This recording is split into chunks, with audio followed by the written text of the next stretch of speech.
back everybody to the Legion of Champions Series 4 PUBG PC India LAN finale live from Comic-Con Bengaluru, powered by Lenovo and Intel. I'm Shayslayer. Joining me is Apollonia as well as Foxtrot. Guys, three amazing maps. The last one, of course, we see IR make that amazing comeback there at the end, take the chicken dinner.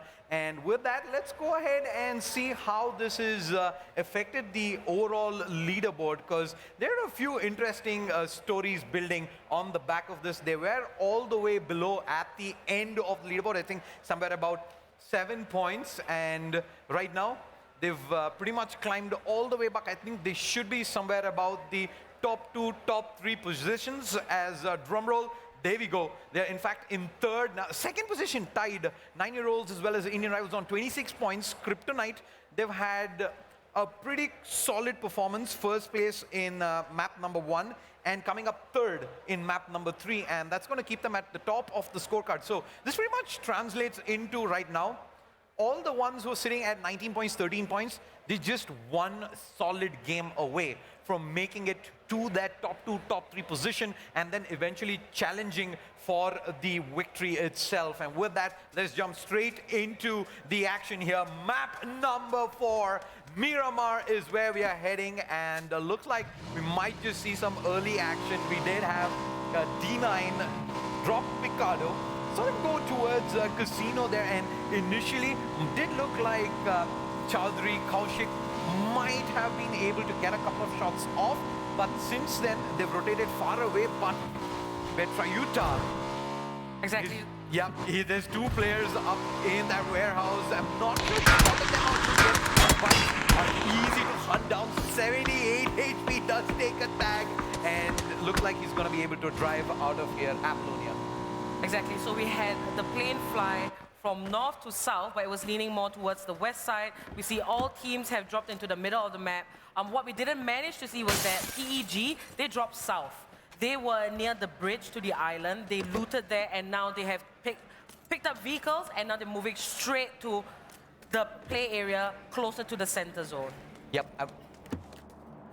I want to look at Curry Frags on the other screen. He's got the SLR, and his entire team backing him up, and it doesn't look like his managed to spot anyone out there. Is gonna try and take a peek. He's got the Scar as well, 120 ammo. He's got absolutely nothing on him just yet in terms of heals, just the one smoke. Foxtrot.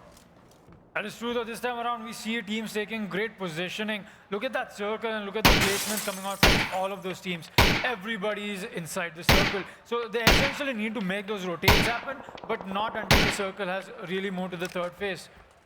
I felt like in the previous games, we saw teams, they took their time to loot the areas that they dropped at. But I think the strategy has pretty much changed. Now they get what they can. They try to be in the zone because teams have been lost to the storm, and that's what they don't want. This is very fast-paced. They got to just pick up what they can get and make do with it. And there's so much action happening right in the center of the map right now. Yep, I'm looking at, in fact, Rachit Panwar. He's found himself a Kar 98 4X early. Sees a couple of players from TEG on the rotate. Few shots fired. Just pretty much fishing to see if he's gonna get lucky with maybe one. But KT, seems like that's where all the action is happening. Kryptonite find themselves an early pick. Exactly, Kryptonite with their first kill. They did knock someone else down. Are they also going to be able to finish it? We have no idea. We see Kaushik shooting. Yeah, that's in fact TEG that's lost one of their first players through. I think that's Madara who's down. Again, a squad that has been pretty consistent with their performance in the first 3 maps. First map, second position. Map number 3, I think they were finishing at second position with 5 frags. So this time around on Miramar, not off to the best of starts. That is true, though. That first frag was very helpful for the Kryptonite. They got a very easy kill. They were just trying to rotate back. That locomotion just not working in their favor, and that's just an easy game for them at the moment. Exactly. I like to bring the attention to the map, right? Everybody is close to the south. We can see so many shots being fired across the map. All teams are basically, they have their hands tied. Yep. Left, right, and center, north, south, east, west. There are teams everywhere. So far, Indian Rivals look to be one of the safer teams, but they are, you know... Yep, Global Esports is in Global fact Esports. sneaking up on them real soon. Let's see Roy maybe kind of fancy a couple of duels there, a couple of shots fired, but nothing really in terms of damage just yet. I think IR, they've learned their lesson from the first two maps. They're going to be more interested in kind of taking it nice and slow at the beginning, get the loot up, and then take things forward. So having spotted GE here, I do expect them to maybe rotate across towards the eastern side, maybe towards San Martin, and make their way in. And it looks like Level 0 is doing really well. They just got a kill onto TTX and all of the happenings. You know, when teams meet so early, it's only 8 minutes into the game, and then when they start to lose their members, it can really hurt them in the late game. And that's what, you know, I hope to see, that more strategy, and they try to help one another and basically position themselves so that they have the advantage later in the game. But, you know, the RNG of the play areas, some teams have it easy, some teams don't. Yep, and Crusaders as well, one of the squads that is yet to even scratch their true potential.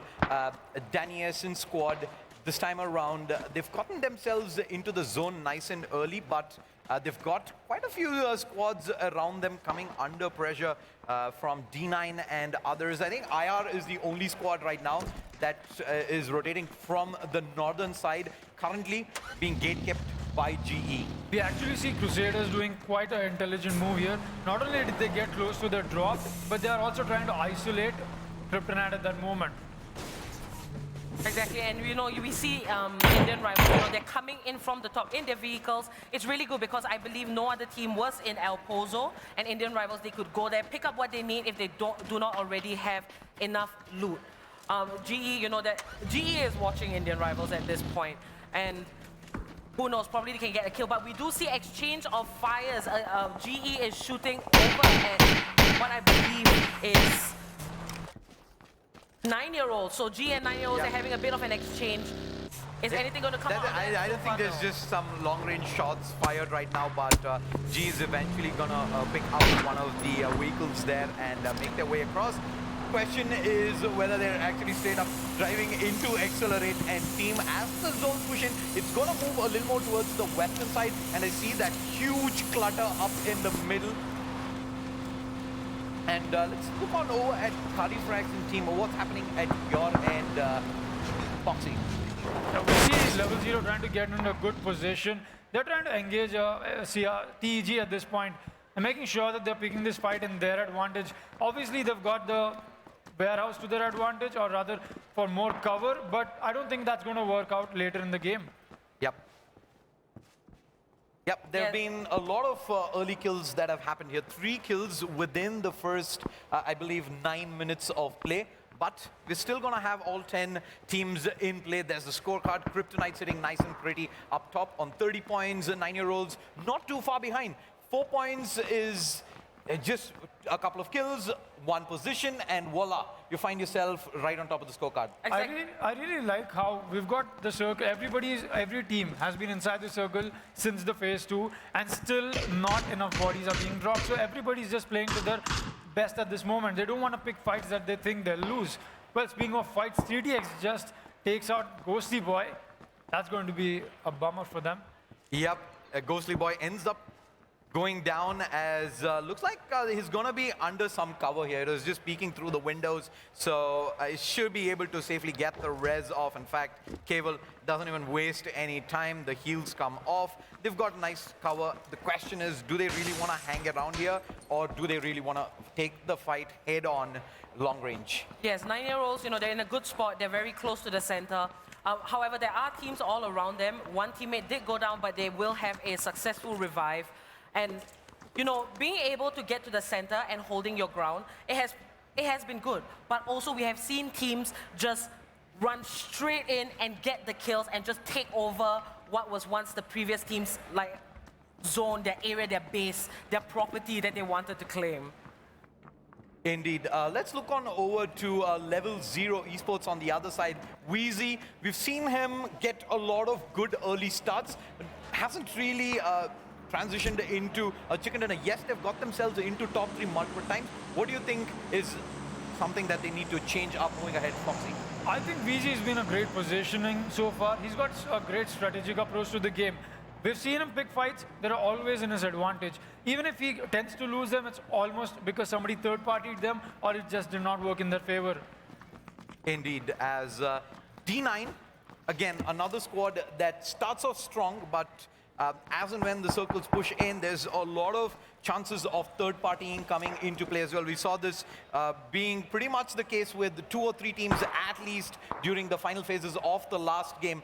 You pretty much get tunnel visioned into the first fight, and you have another one standing on top of the hill on the other side saying, hey, there are some free kills to be had.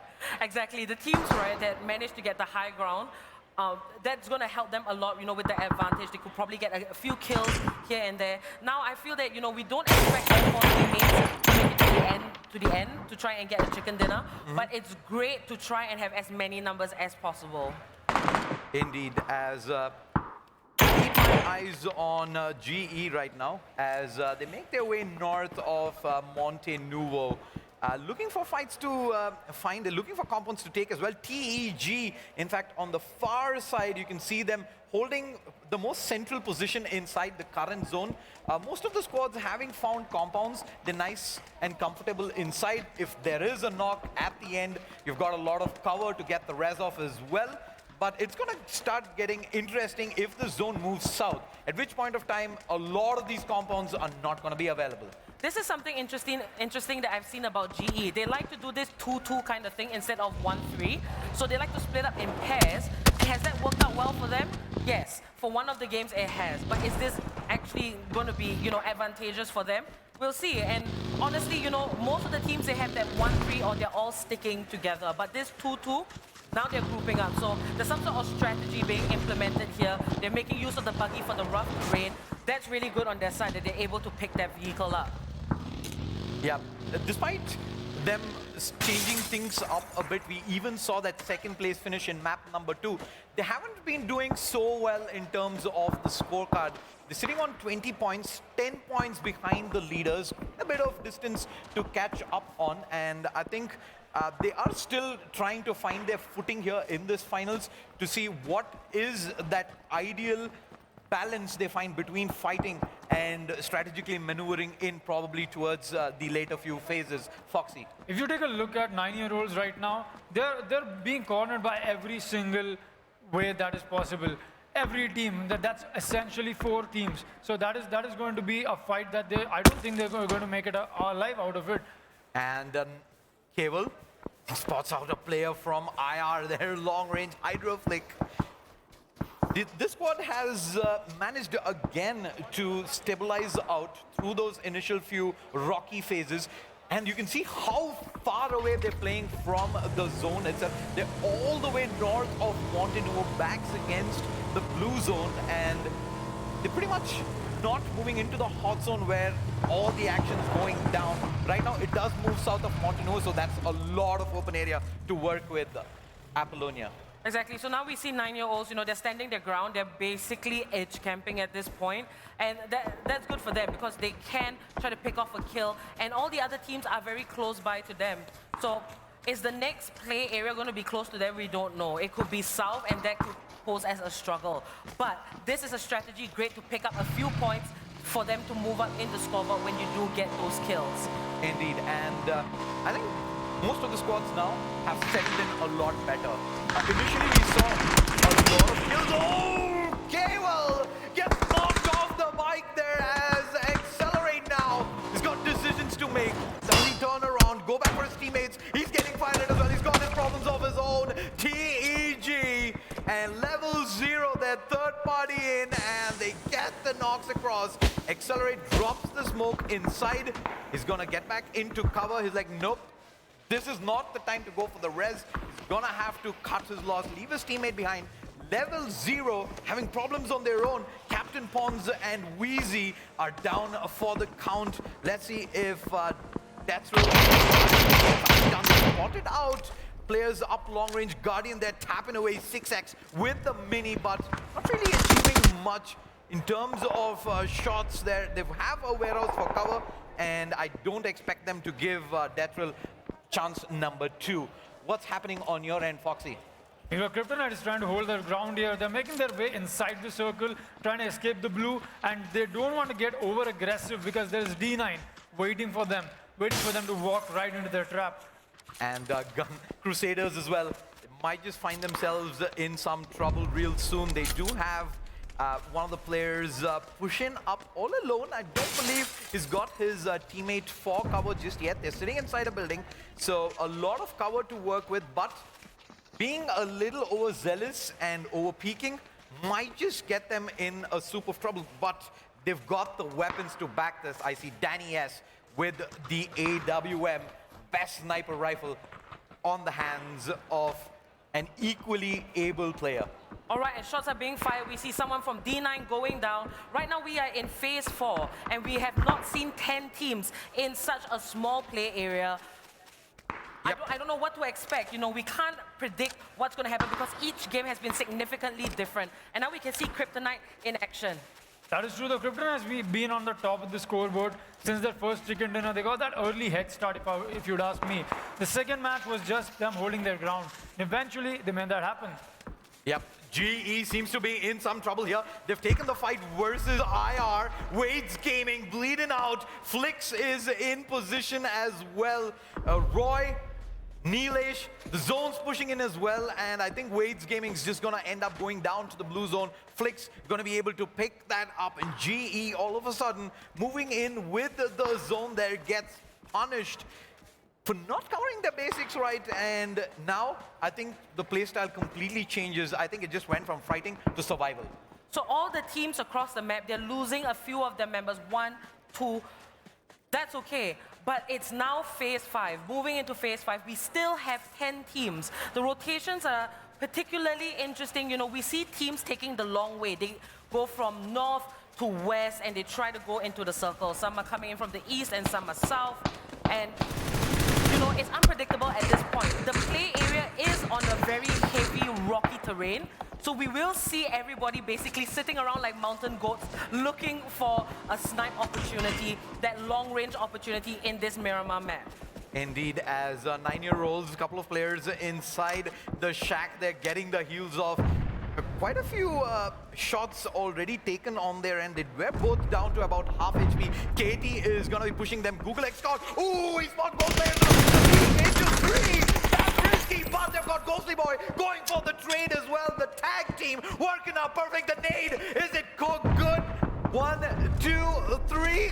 No, not good enough. And in fact, Google X Scout ends up coming out worse there for the trade. 38 HP. And I think this is pretty much a 9-year-old saying, you know what? I don't think this is the fight for us. Google X God might just have other plans. Exactly, 9-year-olds, they have to be careful because right behind them is Kryptonite, and we know how Kryptonite has fared in all the other matches. Now it seems to be they're peaking. There's some sort of action going on right now. Yeah, could be that one opportunity where 9-year-olds could eliminate Kryptonite and move up the scoreboard. Indeed, man. Already Molotovs used up. Utility coming in from both these squads, trying to get the upper hand. Google X Squad did peek across, but I think it was 3 players there showing themselves, but no shots fired. Both teams kind of taking it easy, getting their opponents to spend a lot more utility before they hard commit to this fight. IR also seems to be in some trouble. There are 2 players down, and wow, the gap between the teams is insane. Like, you know, 9-year-olds, they're dispersed. Indian rivals, they're starting to lose their members. GE Neelesh actually just had 2 kills, but he goes down, and there's only 1 member left of GE that is coming into the circle. So there's so many teams. There's still 10 teams right now, and it's phase 5 is coming to an end in literally 5 seconds. Zera is going for the res, but guess who's sneaking up on him? Roy from behind the smoke. Is it good? I think it is to give him some cover, but Roy does end up going down. He's third-partied from all the way across the other side. So Zera, he's got a silent guardian watching over his back. Last surviving member, Death Thrill from level 0. Make sure his presence is felt. Takes out Roy. Trying to find more kills, though. Just not able to locate his target so far. Exactly. I'll just like everybody to look at the mini map, right? So now we are moving into phase 6. What is insane is that there are 9 teams. The 10th team, GE, unfortunately, they didn't manage to make it. But 9 teams in phase 6, we have not seen this. This is insane. And right now, if you look at the terrain, it is bumpy, there are trees for cover, but that's basically it. It's either you use the terrain or the trees, and there's a small settlement that one team manages to take, and that is District 9. District 9 is right bang in the center of the play area. That's going to be good for them. They can hold their ground. Meanwhile, level 0, Deathwill takes out one more, and that'll be one more of 9-year-olds down. It's all down to Ghosty Boy to clutch it out for his team. It's a 1v1 at this point for him. He's on a 5-kill rampage. Wow, that's nicely done. Vast remaining player does get the job done at the end. Nice flick across from Ghostly Boy. Gets the kill, and with that, that's going to be 9-year-olds continuing to march on. Gunblade and team still sitting inside the zone, but the 2 squads that are inside, both the buildings, they're under a lot of pressure. Exactly. So now all these teams, are down to 7 teams. Some of them are falling off the map at this point. There is a loot crate. Ghostly Boy is going to be very close to it. And is he going to pick that up? I have no idea. Well, one of his teammates is further ahead. So that's good for the side of 9. Let's move on over 4F. They have pinched in 2 players from TEG here, Coldblood as well as Ratchet. They have them pinned inside the building. Aurum as well as Lynch are down to just the 2. So any utility remaining is what is going to eventually flush out TG. Else, I think Coldblood and team pretty much have to just run out and take this fight. Meanwhile, up above, they're also going to have to worry about any sort of potential third party coming in as well from D9, CRS, and on the far side, you also see Ghostly Boy. Speaking of which, D9 doing some damage. Yeko gets down onto Twitch, Accelerate, and that's going to be one last member surviving for 9-year-olds essentially. Exactly, so 9-year-olds is pretty split up. Accelerate just gets knocked down, and Ghostly Boy is really fast south from him. So I think he's probably going to be like, hey buddy, I'm so sorry, but let me try to make it further in this game and try to get a placing for more points. Yep, sitting in second position, 9-year-olds now. I think it's a question of trying to stay in that top 3 position, moving out of map number 4, but looking at Get Right here with the K98 battery as well, Ratit Panwar. This man has been holding this angle for a good part of 2 minutes now. It's absolute patience. He knows there are 2 players inside the building, and they've got 1 smoke and 1 first aid. So even if he commits in for the fight, if he's forced to use that first aid, chances are he's not going to be able to achieve much. But moving on to your screen there, what's happening with EC Partner? Crusaders are also close to D9 at this moment. They're essentially in the same building. They're not even... There's only a wall separating them. This fight is going to be the one that will matter for both teams. Easy Partner peeking across. He's got his buddy with him as well. But they're pretty much going to drop the smokes in. Ledge Grab is also available. That will give him a better bird's eye view from above. And a single pick could turn the tide in their favor. So there's 2 different settlements, and there are 2 teams in each settlement trying to fight for that property, trying to get the kills. And this is insane because what we see is pure patience. This is why they are such great competitive players, because the patience that they're waiting for the Guys, 1 HP, down the cross, 2 HP, wins the fight, and Danny is so close, but yet so far, Badruya does go down, and D9 in a lot of trouble. Gunblade and team comes across for backup. He did go in alone, did do a lot of damage there, Danny has, but the decision to stand and fight, and just like that, Crusaders out in the open, their final circles, they get taken out, but while all of this is happening, both these squads are fighting each. Stylish on the outside, savage on the inside. Legion by Lenovo, powered by Intel Core i7 processors.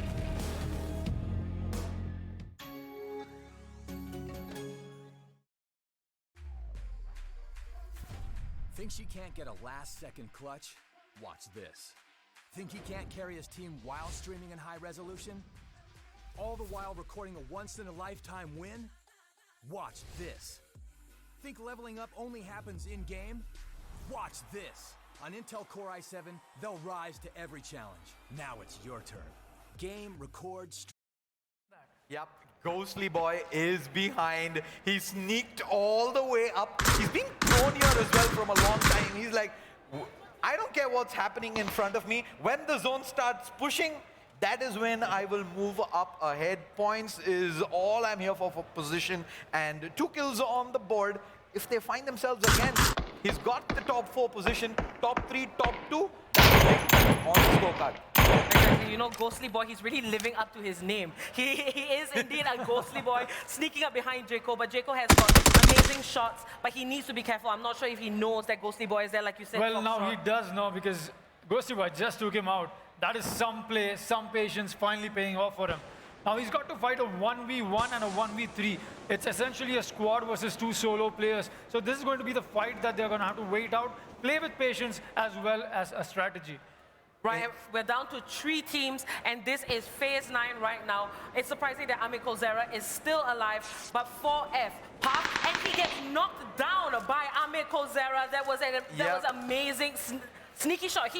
His camping worked. He slowly It absolutely worked. All that patience through for a good 3 minutes there gives him the kill, and now cold blood in the middle of the open. Oh, he sees Ghostly Boy. Smoke's going down, but it's not blowing up in the nick of time.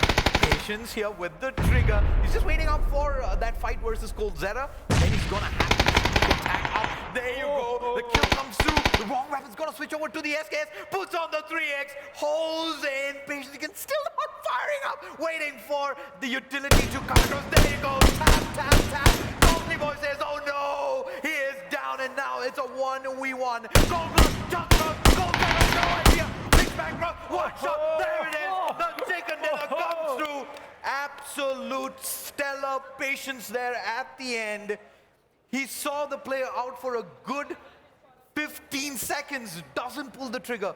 Cool as a cucumber, has the SKS, switches, he pretty much had, he had this car, switches over to the SKS, cool as a cucumber, puts the 3x on, spots the player, he says, you know what, no worries whatsoever, I will wait, I will buy my time. And eventually, tap, tap, tap, tap, tap, tap, 6 shots, 2 kills, and the chicken dinner there. Thoughts on the game, Apollonia?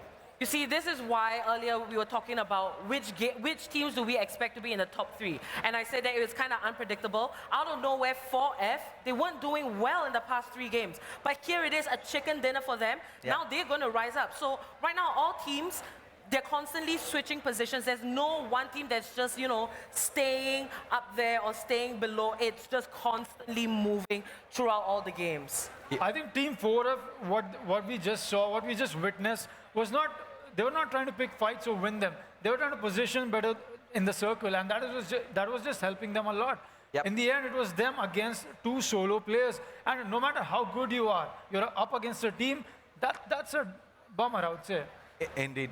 Indeed. Let's have a look at the scoreboard before this game got to an end, and it was Kryptonite in the lead with 30 points.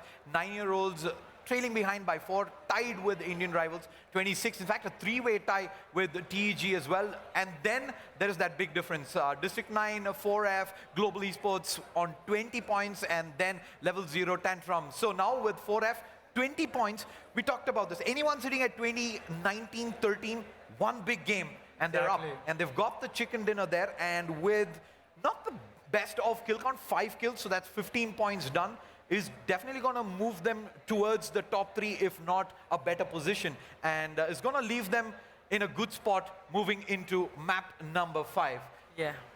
Any final thoughts on who's going to take map number 5? No, we've had 4 different winners, so I'm going to put you in a tricky spot there.